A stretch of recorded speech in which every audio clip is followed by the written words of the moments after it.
Monsieur Heinkes, ça s'annonce difficile de vous succéder, avance, un brin admiratif, le journaliste sur le plateau de télévision qui accueille le coach du Bayern quelques minutes après la démonstration de son équipe en demi-finale de Coupe d'Allemagne contre le Bayer Leverkusen, 6-2, ce mardi 17 avril.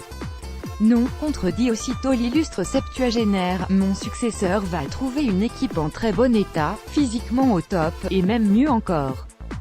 Dans le tourbillon de l'actualité footballistique outre-Rhin, entre l'affirmation de Schalke comme dauphin du Bayern dans le derby de la Ruhr, 2-0, le week-end dernier, à Gelsenkirchen contre Dortmund, de rocambolesques épisodes d'arbitrage vidéo et la décadence de monstres du football germanique comme le Hambourg SV ou le FC Cologne, une information pourtant de poids à moins retenti, Miroslav Klose devrait rejoindre le Bayern comme responsable d'une équipe de jeunes du club. Miroslav Klose, rien de moins que le meilleur buteur de l'histoire de la sélection allemande devant le légendaire Gerd Müller.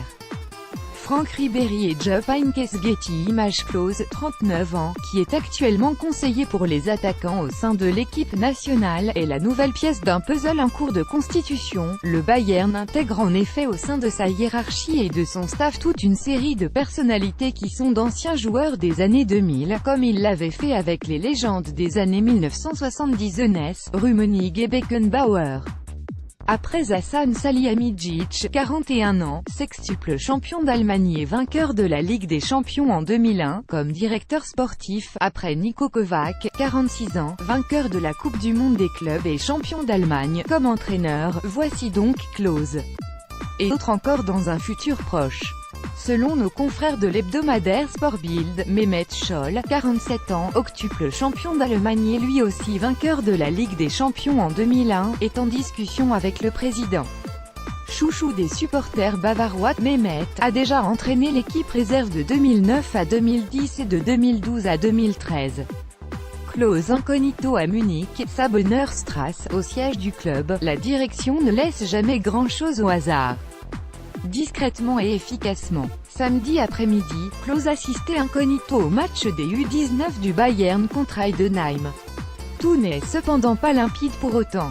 Uli Hoeneß, l'un des deux patrons des destinées sportives du Bayern, a laissé passer des semaines entières dans la recherche concrète d'un successeur à Jupp Heynckes, faisant en vain la cour à ce dernier pour une prolongation d'une saison. Un coup de poker que la presse a pointé comme une erreur stratégique. Dans l'intervalle, en cette fin d'hiver, un entraîneur de la valeur de Thomas Tuchel a ainsi filé entre les doigts des décideurs bavarois. Qu'importe, à l'occasion de ses apparitions publiques, entre mars et avril, le président du directoire Karl-Heinz Rummenigge s'est montré franchement détendu. Et pour cause, le dossier Kovac, ouvert dès l'automne 2017, était ficelé. Kovac, un profil à la bavaroise par excellence. Aussi âpre que prévenant, aussi exigeant que bonhomme, aussi sévère que souriant, aussi lit dans les publicités que rugueux dans les combats de toute nature, peu aussi croyant et philanthrope que peu enclin à tendre la joue droite quand il a pris un coup sur la gauche, et vice-versa. En somme, vous pouvez me tutoyer, mais c'est moi qui commande. Et largement apprécié, de ce fait, chez les sympathisants du club et ses 300 000 membres, pour ne pas être une diva ou un pape autoproclamé. Les dirigeants bavarois ont, encore une fois, joué le réalisme, quitte à apparaître aux yeux de leurs concurrents comme sans pitié et étranger à tout romantisme. Kovac disposait d'une clause de sortie, au 1er juillet 2018, de son contrat à l'Eintracht Francfort, et ils l'ont fait jouer. Avec, d'ailleurs, de Kovac pour le prix d'un Robert, ex-joueur du Bayern lui aussi, suivant son aîné comme entraîneur adjoint. Enfant de Berlin, fils de Croate immigré, Niko Kovac est bavarois.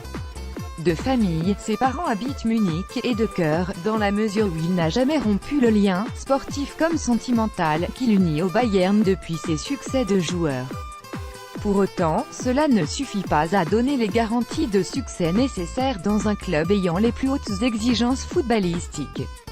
Aura-t-il le soutien de son groupe? Je soutiens totalement ce choix, a déclaré Joshua Kimmich au micro de la télévision allemande Sport 1. Cette saison, en particulier, je trouve remarquable la façon dont il a dirigé Francfort. Ils mènent vraiment bien leur barque, pratiquent un football désagréable pour l'adversaire. Pour moi, l'Eintracht est la bonne surprise de la saison. Sven Ulreich est à l'unisson, le Bayern a fait un bon choix. Niko Kovac effectue un très bon travail dans l'AS, et le manque d'expérience auprès de stars, les personnalités, au Bayern, sont formidables. Même les joueurs les plus anciens savent que dans un club comme celui-là, on ne peut pas jouer tout le temps, estime la doublure de Manuel Neuer. Niko Kovac est la bonne personne. Je crois que c'est un très bon communicant, et c'est important de parler avec clarté, parce que les choses sont alors plus simples auprès de super joueurs comme ceux qui composent l'effectif, du lourd sur les ailes l'effectif, justement. Dans ce secteur aussi, la direction sportive dessine une stratégie claire selon deux axes complémentaires. D'un côté, elle cajole ses anciens. Si elle n'a pas pu retenir son entraîneur de 72 ans, elle a en revanche décidé de prolonger des trentenaires comme Rafinha, 32 ans, Franck Ribéry, 35 ans, et Arjen Robben, 34 ans. Avec un discours subtil, ok, vous rempilez, nous savons à quel point vous êtes des idoles auxquelles le public s'identifie, comme avant vous Schweinsteiger, Lahm et Müller, mais en acceptant un temps de jeu potentiellement réduit et un contrat d'1 an seulement.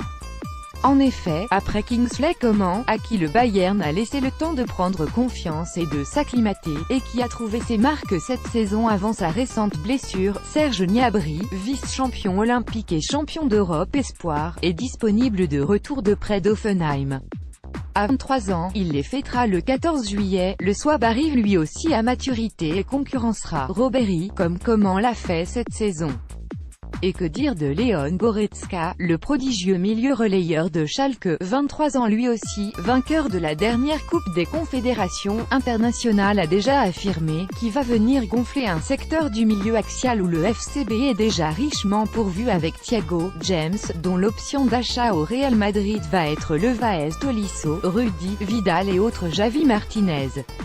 Pour le reste, à tous les postes, le Bayern peut se permettre une évolution dans la continuité, à l'exception de l'avant-centre en cas d'hypothétique départ d'un Lewandowski que les dirigeants ne veulent pas lâcher. Dans ce secteur aussi, les Bavarois sont à l'affût. La nouvelle pépite du Hambourg SV, l'athlétique attaquant de 18 ans Fiete Harp, sous contrat jusqu'en 2019 et à qui le HSV voulait proposer une prolongation jusqu'en 2023 moyennant un salaire quadruplé, rejoindra le sud de l'Allemagne en cas de relégation, contre un billet de 8 millions d'euros. Et dans ce cas, c'est l'attaquant bavarois Manuel Winsheimer, 19 ans, qui ferait le chemin inverse. À Munich, le pragmatisme prévaut sur la pitié. Main faire dans un gant de velours. Ou l'inverse, selon l'air du temps.